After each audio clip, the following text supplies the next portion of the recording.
10 penemuan ilmiah terpenting tahun 2016.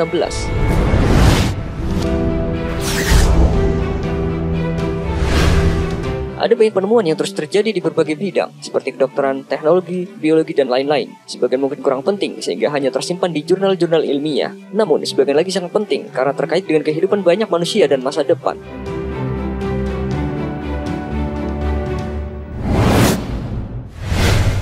Penemuan bilangan prima terbaru. Pada Januari 2016, melalui Great Internet Machine Prime Search, para pakar matematika telah menemukan bilangan prima terbaru, yaitu 2 × 74.277.281-1. Kita mungkin bertanya-tanya mengapa ada proyek untuk menentukan nomor tersebut. Di dunia matematika, hal itu sangat penting, terutama untuk kriptografi modern, karena mereka membutuhkan nomor-nomor bilangan prima untuk melakukan pengkodian data. Bilangan prima terbaru itu adalah pemegang rekor untuk bilangan prima terpanjang dan hampir 5 juta digit lebih panjang dari pendahulunya. Jumlah digit untuk bilangan prima terbaru itu jatuh tepat di bawah 24 juta, sehingga cara penulisannya menjadi 2 × 72.207.281-1.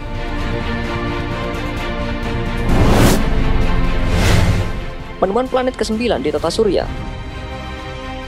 Semula, Pluto ditemukan dan dianggap sebagai planet ke-9 pada abad ke-20, tetapi kemudian Pluto dikeluarkan dari daftar planet karena tak bisa dianggap sebagai planet. Sebelum Pluto ditemukan, sudah ada teori yang menyatakan bahwa ada sebuah planet lagi yang berpotensi menjadi planet ke-9 yang berada di luar Neptunus. Para ilmuwan yang percaya pada hal itu berargumen bahwa pengelompokan gravitasi hanya bisa disebabkan oleh sebuah benda yang besar, yaitu sebuah planet.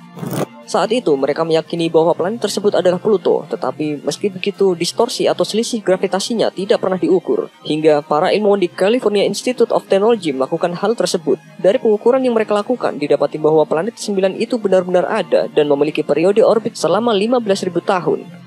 Meski masih menjadi hipotesis, namun para astronom telah menghitung dan orbitnya cukup besar. Jika benar ada, maka planet tersebut kemungkinan memiliki massa 2-15 kali dari massa bumi dan mengorbit antara 200 dan 1600 unit astronomi dari matahari. 1 unit astronomi adalah 150 juta kilometer, yang berarti planet tersebut dapat mengorbit jauh dari matahari hingga 240 miliar kilometer.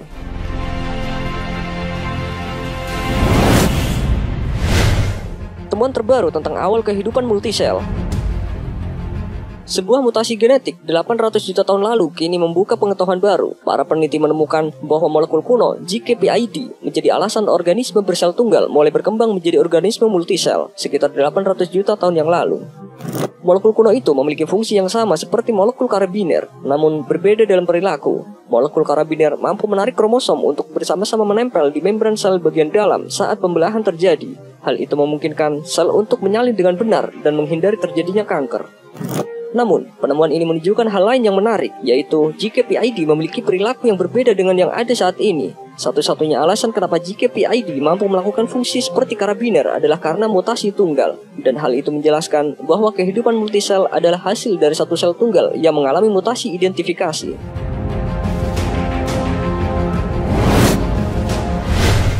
Penyimpan data abadi berkapasitas besar.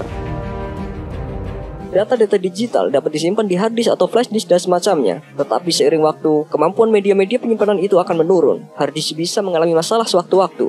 Piringan CD atau DVD juga dapat mengalami goresan seiring makin sering diputar. Pendeknya, tidak ada media penyimpanan data yang benar-benar bisa diandalkan hingga waktu yang lama. Kini, media penyimpanan yang dapat menyimpan data digital secara abadi sudah mulai ditemukan. Tidak hanya mampu menyimpan data dalam waktu yang sangat lama, tetapi juga memiliki kapasitas yang sangat besar. Media penyimpanan hebat itu ditemukan oleh para ilmuwan di University of Southampton yang berhasil menciptakan sebuah storage data dengan kemampuan simpan mencapai 360 terabyte. Para ilmuwan di sana menciptakan media penyimpanan itu menggunakan kaca nano terstruktur untuk menciptakan proses merekam dan mengambil data. Perangkat penyimpanan berupa kaca disk kecil yang dapat menahan 360 terabyte data dan tetap utuh hingga 1000 derajat Celcius. Ikan yang menguak proses evolusi.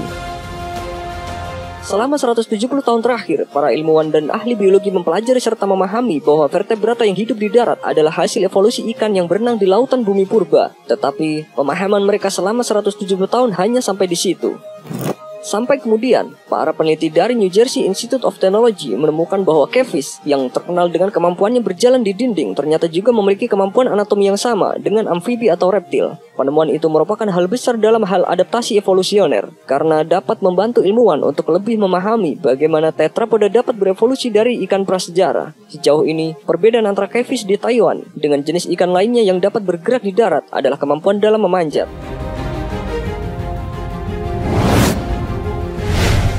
Pendaratan roket secara vertikal. Pendaratan roket secara vertikal mungkin terdengar ringan atau mudah. Nyatanya, banyak ilustrasi semacam itu di buku-buku atau komik. Namun sebenarnya, melakukan pendaratan roket secara vertikal adalah sesuatu yang sangat sulit. Begitu sulitnya hingga NASA, Badan Antariksa Amerika, bisa dibilang tidak mampu mewujudkannya. Sampai kemudian, pada 8 April 2016, sesuatu yang sangat sulit itu bisa diwujudkan. Hebatnya, yang mampu mewujudkan hal itu adalah SpaceX, sebuah perusahaan swasta. Mereka berhasil melakukannya di sebuah kapal drone otonom. Keberhasilan itu merupakan prestasi yang sangat penting sekaligus bersejarah bagi dunia penerbangan luar angkasa, karena selain akan menghemat biaya dalam jumlah yang sangat besar, hal itu juga dapat menghemat waktu peluncuran. Elon Musk selaku CEO dari SpaceX menyatakan bahwa pencapaian prestasi tersebut merupakan tujuan lama perusahaannya, meski prestasi itu bisa dibilang milik swasta. Ia menegaskan teknologi itu pada akhirnya akan menyebar ke instansi-instansi pemerintah seperti NASA dan akan mendorong eksplorasi luar angkasa di masa depan. Implan untuk penderita kelumpuhan. Penemuan penting lain kembali datang dari dunia medis, kali ini pada masalah kelumpuhan. Seorang pria yang telah menderita lumpuh selama 6 tahun bisa kembali menggerakkan jari-jarinya setelah otaknya ditanami implan cybernetik berupa chip kecil.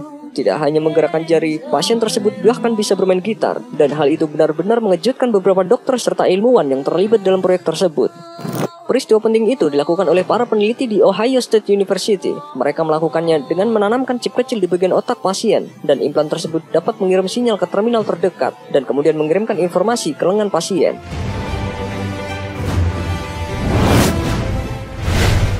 Stem cell yang menyembuhkan pasien stroke.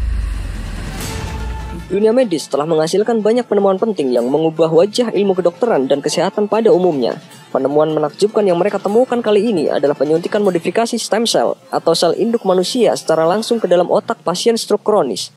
Penemuan penting itu dilakukan sebagai sebuah uji klinis yang diadakan di Stanford University of Medicine. Hasilnya, uji klinis itu benar-benar sukses tanpa dampak negatif selain hanya sakit kepala ringan. Pasien stroke yang diuji coba tersebut menunjukkan tanda-tanda kesembuhan, dapat kembali berjalan, dan diharapkan penyakit yang dideritanya benar-benar sembuh dalam waktu dekat. Selain penting, penemuan itu bisa dianggap bersejarah karena merupakan peningkatan besar-besaran dalam upaya penyembuhan stroke, yang memungkinkan seorang penderita stroke dapat berjalan kembali dengan bebas setelah sebelumnya hanya terikat di kursi roda.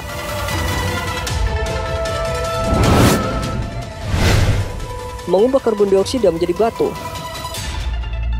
Setiap kali bahan bakar digunakan, hasilnya adalah CO2 atau karbon dioksida yang terlepas dan tersimpan di atmosfer. Semakin banyak karbon dioksida yang terlepas ke atmosfer, bumi semakin panas akibat efek rumah kaca. Kenyataan itu telah menjadi masalah yang tak kunjung selesai dan dari waktu ke waktu, seperti lingkaran setan yang kini menjelma menjadi perubahan iklim dan pemanasan global. Para ilmuwan dan peneliti di Islandia menemukan cara untuk menangkap emisi karbon secara permanen, sehingga tidak masuk ke atmosfer lebih jauh dan menyebabkan efek rumah kaca. Cara yang mereka lakukan adalah memompa CO2 ke dalam batuan vulkanik di Islandia. Upaya itu akan mempercepat proses alami yang mengubah basal menjadi mineral karbonat, yang akhirnya akan menjadi batu kapur. Secara alami, proses perubahan semacam itu membutuhkan waktu hingga ratusan ribu tahun. Namun, dengan cara yang digunakan oleh para ilmuwan di Islandia, proses itu dapat dilakukan hanya dalam waktu 2 tahun. Hasilnya, karbon tersebut berubah menjadi batu yang dapat disimpan di bawah tanah atau bahkan digunakan sebagai bahan bangunan.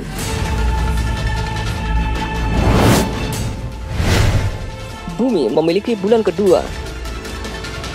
Ilmuwan NASA menemukan sebuah asteroid yang telah tertangkap gravitasi bumi dan kini telah berada dalam kondisi stabil di orbit bumi. Tertangkapnya asteroid itu menjadikannya sebagai calon pendamping dekat bumi atau satelit kedua setelah bulan. Di sekitar bumi memang ada banyak benda yang mengorbit, termasuk stasiun luar angkasa, satelit-satelit buatan manusia, dan lain-lain. Namun, dari semua hal tersebut, hanya ada satu yang dapat kita lihat, yaitu bulan. Sekarang, NASA telah mengonfirmasi keberadaan asteroid yang diberi nama 2016 HO3. Orbit asteroid itu sangat jauh dari bumi, dan sebenarnya gravitasi matahari lebih berpengaruh dibandingkan gravitasi bumi terhadap asteroid tersebut. Berbeda dengan bulan yang memiliki ukuran besar, asteroid 2016 HO3 memiliki ukuran jauh lebih kecil dengan dimensi hanya sekitar 400-100 meter. Saat ini, asteroid tersebut sangat stabil berada di orbit antara bumi dan matahari. Meski begitu, asteroid itu juga akan meninggalkan bumi dalam beberapa abad mendatang. Yang jelas, asteroid 2016 HO3 akan menjadi satelit bumi selama lebih dari 1 abad ke depan.